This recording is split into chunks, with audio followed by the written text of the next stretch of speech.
Hello beautiful soul! Welcome back to my channel. This is Mei Chang Aimer from Japan, Kabayan. Virgo, this reading is for you. Maraming salamat muna sa, tingnan natin yung iyong kaperahan this August 2024, no? Maraming salamat muna sa mga subscriber, new subscriber, cross-watcher, sa mga bagong pasok dyan. Welcome na welcome kayo sa bahay ni Ate Aimee. Maraming salamat din sa nakataba ng puso ninyong mga comment. Lahat kayo is resonate. I-comment lang mga kabayan na inyong energy is naiwan dyan, pati pangalan nyo. Pinabasa ko, makuha ko lang yung energy nyo, makaresonate lang kayo sa ating reading. General reading tayo ha, Virgo. Tingnan natin, Virgo. Muna tayo mag-aksaya ng oras, ate.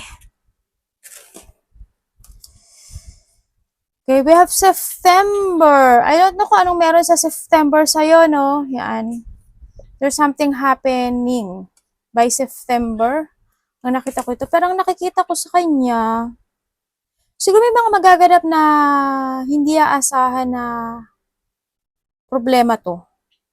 Kumbaga, may mga pagkalito, may mga gulong-gulo, may mga hindi magiging clarity na situation sa'yo or decisions in life. Kasi medyo ano siya, masukal nun ba yun? Tama ba yung Tagalog ko? We have the flag. Ang sinasabi dito, huwag mo daw ilo-lower yung standard mo. Siyempre, be focus ka rin sa mga tao na nagmamataas-mataasan ng ere, mga tao na may mga red flag. Okay? Don't lower your standard kung saan man yan. We have the bird flying. May mga parating daw na news sa'yo. The news is on the way. Maaring may mga marireceive ka na mga good news, ganyan. Kung ano man yan. Kung this is a red flag, ganyan. Mga siguro good news or bad, ganyan nakita ko. May parating sa yung news. No?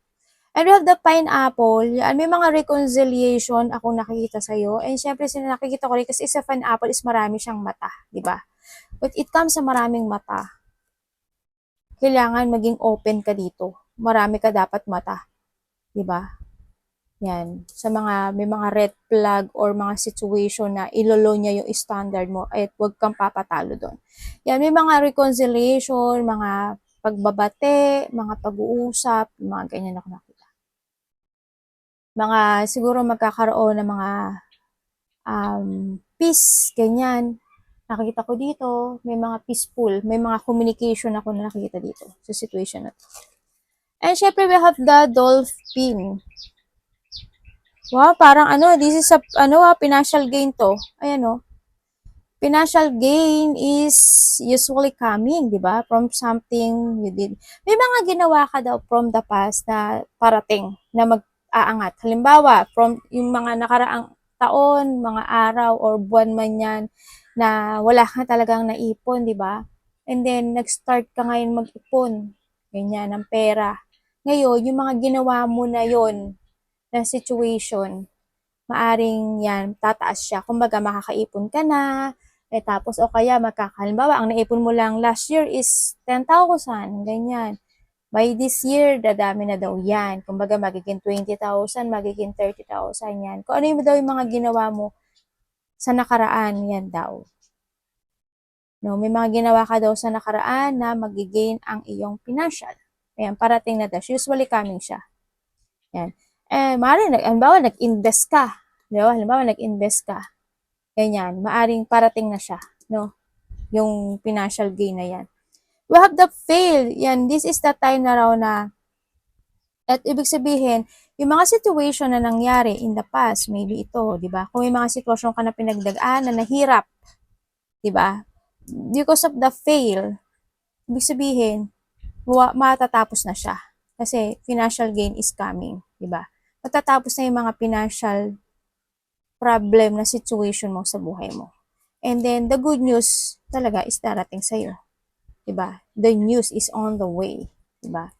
We have the parrot. Yan pa rin ang nakita ko sa'yo. Mag-ingat ka pa rin yung mga sikreto mo, yung mga idea mo. Huwag mong sasabihin kahit kanino. Hanggat maaari, isarilihin mo na lang. Lalo na yung buhay mo. Yan. Kasi may mga madadaldal daw na may mga chismis ako nakikita. Di ba yung parrot, mahilig silang magsalita. Yan, may mga parot sa paligid, no? Kumbaga, wag ka na lang din maglagay sa Facebook ng mga hindi naman ano, no? Kasi alam mo naman yung mga ano, inggitera, di ba? And we have the vowel. Sinasabi ni vowel, there's a plenty of material things. Yan, baka ito yun, no? Baka you will receive something news na related ang material thing, di ba? O kaya, ito yan. It comes to a financial gain, yes. Ito na, kita mo si Baul, plenty of material siya. May pineapple nga siya, oh, nakita mo. Ibig sabihin, may mga magaganap na pag-angat ng pera talaga sa'yo. Yan oh, may mga pag-angat ng pera. Congrats. Dito ka, dito ka. Basta ingat ka dito sa mga ano. Welcome dito sa mga chismosang palaka na to. Ingat ka rin ano kasi ng baka gawan ka ng mga hindi maganda. Kaya by September baka magkaroon ka ng mga gusot, gulo o ano man yan. No? Ingat ka dyan. May ano paglago sa'yo. Congrats. And meron tayong first, masyadong sensor to, no? Tingnan natin. Meron tayong si first purba. Kita ba? Okay. Si first purba, sinasabi niya dito na kailangan mo daw maging madiskarte sa nakita ko ito or maging mabangis sa mga sitwasyon na anumang nakakapagpigil sa'yo. Kailangan mo daw matalo. Halimbawa, when it comes sa mga problema na darating. Yan. Ano lang, think positive. Sa nakita ko to is think positive para mapagdaanan mo itong mga sitwasyon na to. Kumbaga, talunin mo siya. Huwag kang papatalo sa problema o sa mga mangyayari sa buhay mo. Siya ang talunin mo. Diba? Kumbaga, huwag kang magstay sa mga situation na yun. Huwag kang magpa-stuck sa situation. Kumbaga, hayaan mo lang siyang dumaan sa buhay mo. Yun na nakita ko sa'yo dito. And we have the Urus. Yan. Sinasabi ni Urus, tingnan mo yung si Urus, di ba? Masculine. Yan. Yan, nakikita ko dito, minsan daw dumadaan ka sa sitwasyon mo na, well, hindi dadaan ka sa situation mo. Baka mangyari to by September or maging cause or maging resulta niya is by September. Wag naman sana, no? Pero ano lang to, guide sa'yo. Sinasabi kasi ito, si Urus kasi, ito yung tao na may pagkamisa matigas ang ulo. Kung ano yung gusto niya, no?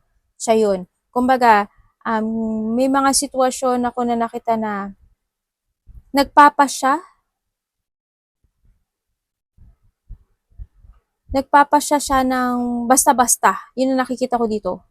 Kumbaga, pagpapasya ng mga padalos-dalos. Yun ang medyo iwasan mo ha kasi may mga magaganap, baka may pagpapasyahan ka na padalos-dalos na magkakaroon ng cause ng problema. Yan, no? Ingat ka. Baka halimbawa, bigla ka nagpadalos-dalos na kapag salita dito sa kay Parot, di ba? Yan, wag kang masyadong ano, kumbaga, wag kang padalos-dalos. Wag mong ipilit yung mga situation na hindi mo pa totally clear. Ang nakikita ko dito, ha? Kailangan, delikado sa si Urus eh. Oo. Kumbaga, kapag nagplano ka, kailangan mo planuhin maigi. Huwag agad-agad, no? Kasi ito yung nagpapahiwating na padalos-dalos. Tignan mo siya, masculine siya, di ba? Yan. Huwag ka daw magpadalos-dalos sa mga, sa mga paplanuhin mo sa buhay, sa mga decisions in life. Tsaka wag mo ipagpilitan yung mga sitwasyon agad-agad. No? Alamin mo siya. Nakita ko dito. And we have the protection. Oh, tama, parang eto siya, oh. Diba? Kung titingnan mo siya, oh. Tingnan mo yung mukha niya. Oh, yun, diba? Parang delikado siya. Yan. Sinasabi ni protection dito,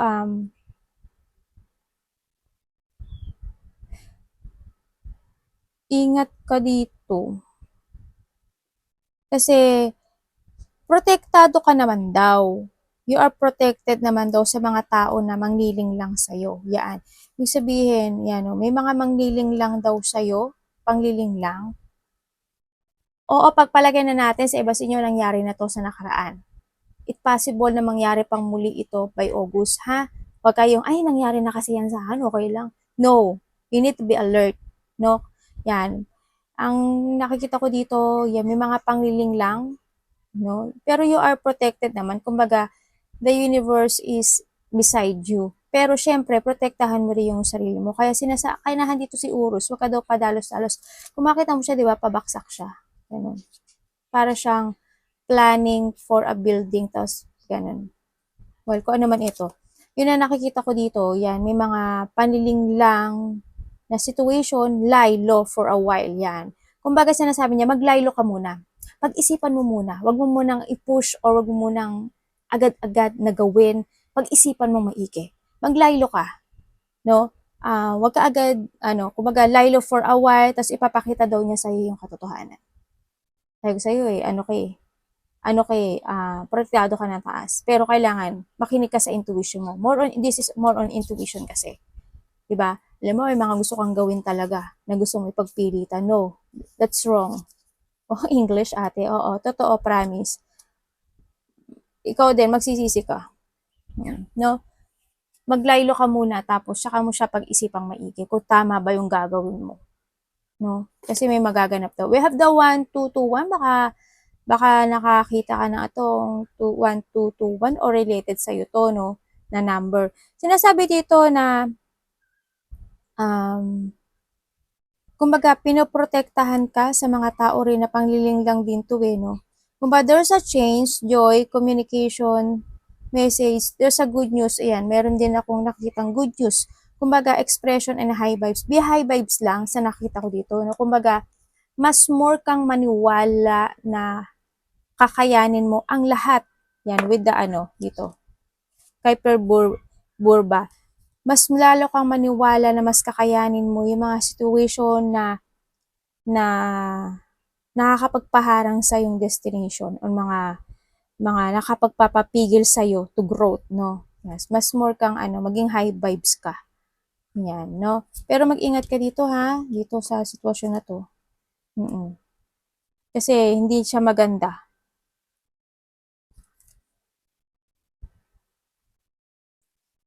Yan, work with what you have. Kung ano daw yung mga itirabaho mo, di ba? Yun daw yung mapupunta sa iyo. Kasi ba, nagtrabaho ka ng 100%, makaka-receive ka ng 100%, di ba? Nakita ko dito. Count your blessing and acknowledge your dear ones. Yan, i-acknowledge mo daw yung mga blessing na natatanggap mo, and you will find inspiration and figure out way forward. You might also be getting some good news soon. Oh, may darating daw na good news sa'yo. Yan, be high vibes lang ha, be high vibes. Yes, there's a good news sa'yo, no? Good news, kasiyahan, joy, mga pagbabago. Ako, baka may makapag-communicate sa'yo. Ingat ka, baka itong si Parrot ay makapag-communicate sa'yo, tsaka ito ha. Yan, there's a good news and communication ako nakikita sa'yo. No? Tingnan natin, kaperahan kay Virgo.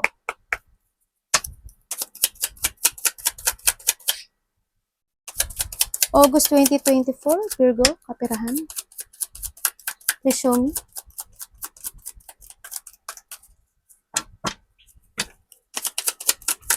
Diba, ang tagal talaga magbalance. Ay, magganito. Ayan na. Ay, ang ganda. Ang ganda, ang ganda, ang ganda. Isa pa.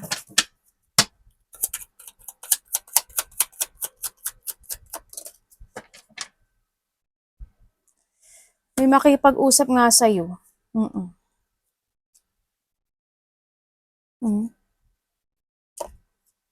Wow, there's a new horizon. May makakaramdam ka raw ng mga exciting feelings. Nakikita ko dito. Yes, there's a good news. This August 2024, makakatanggap ka daw ng good news. Maybe you will receive some important gift from someone, ang nakikita ko dito. At magkakaroon daw ng success, magkakaroon ka daw ng achievement. Yan, mga little achievement sa goal mo, ganyan. Tapos you will enjoy daw the fruit of your labor. Then, yun nga, magkakaroon daw ng prosperity, yan, magkakaroon daw ng success, babalik na daw yung self-esteem mo, yan. It's good, ano, tsaka, yun nga ang sinasabi dito, overflow of emotions, mga achievement, happiness, kasiyahan, and abundance. Mas more ka daw makakapag-connect sa o mas mamahalin mo ngayon yung sarili mo, mas mamahalin mo ngayon yung pamilya mo, yung meron ka sa ngayon, mas mamahalin mo daw yun. Yun, may getting together ako, may enjoyment, may happiness ako nakikita, may getting together din ako. Baka may magaganap na celebration, ano, this August ang nakita ko sa'yo. Yan, baka, hindi, ay, di ba ano mo? Birthday mo rin ng August. Yun, baka yun. And din yun nga, may makakatanggap ka raw ng may mga offering. May mga offering ako nakikita sa'yo this August. Yun nga, you are now in a new horizon. May mga gagawin daw ikaw na situation. May makipag-communicate talaga sa'yo, oh.